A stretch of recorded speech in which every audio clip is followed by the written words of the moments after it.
Hello students, इस video में हम डिस्कस करेंगे data integrity. Data integrity, the term of data integrity refer to accuracy and consistency of data. When creating database, attention need to given to data integrity and how to maintain it. Good database will enforce data integrity whenever possible.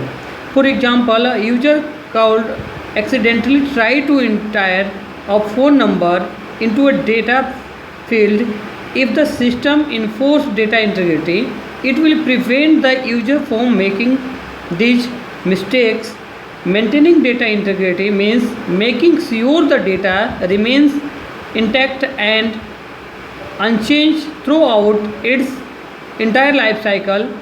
This includes the capture of data, storage, update, transfer, backup, etc. Every time data is processed, there are risks that it could get corrupted. Data integrity is the overall accuracy, completeness and consistency. Data integrity also refer to the safety of data in regards to regulatory compliance.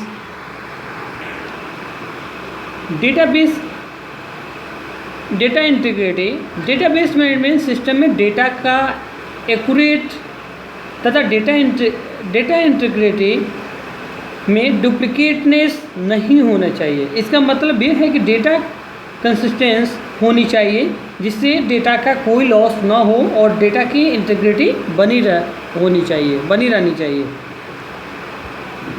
Database management system में data को accurate होना data integrity कहलाता है और कोई भी data duplicate नहीं होना चाहिए। ये डेटा इंटीग्रिटी का मेन पर्पस है। Data integrity, 4 types of data integrity. First, entity integrity.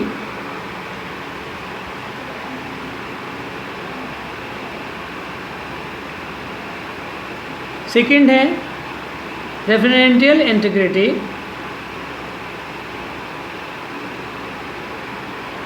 Third है डोमेन इंटीग्रिटी और फोर्थ है आपको user define integrity. Entity integrity क्या होता है? एंटिटी इंटीग्रिटी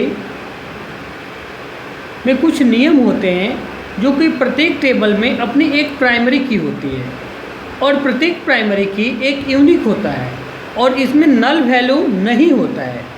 एंटिटी इंटीग्रिटी में एक अपना रूल होता है एंटिटी इंटीग्रिटी का और ऑल टेबल्स में अपनी एक प्राइमरी की होती है और इसमें प्राइमरी की यूनिक होता है। प्राइमरी की क्या होती है? यूनिक होती है और इसमें नल वैल्यू सपोर्ट नहीं करता है।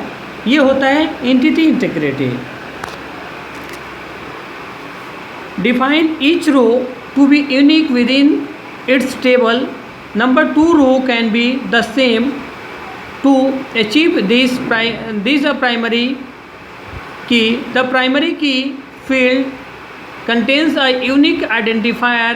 Number 2 row can contain the same unique identifier.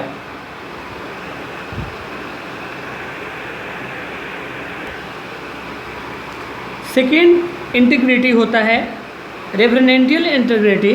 Referential integrity में भी कुछ नियम होते हैं, कुछ रूल्स होते हैं। जैसे किसी भी एसोसिएटेड टेबल में foreign key value primary key value से मैच करती है तो वो होती है रेफरेंशियल इंटीग्रिटी। और दोनों टेबल्स में दोनों मैच होनी चाहिए। Referential integrity is in concerned with relationship. When 2 or more tables have a relationship, we have to ensure that the foreign key value match the primary key value at all times. तो आप बता सकते हो referential integrity का कुछ rule होता है। किसी भी एसोसिएटेड टेबल में foreign key value primary key value से मैच करता है, उसे रेफरेंशियल इंटीग्रिटी बोलते हैं। थर्ड है domain integrity. Domain integrity concern the validity of entries for a given column. Selecting the appropriate data type for the column is the first step in maintaining domain's integrity. Other step called the include setting of appropriate constraint and rules of define the data format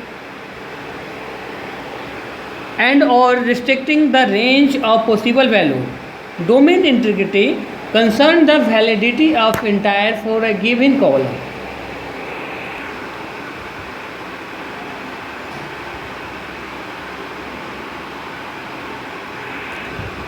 last है user define integrity. User define integrity allow the user to apply business rules to the database that aren't covered by the of the other three data integrity types.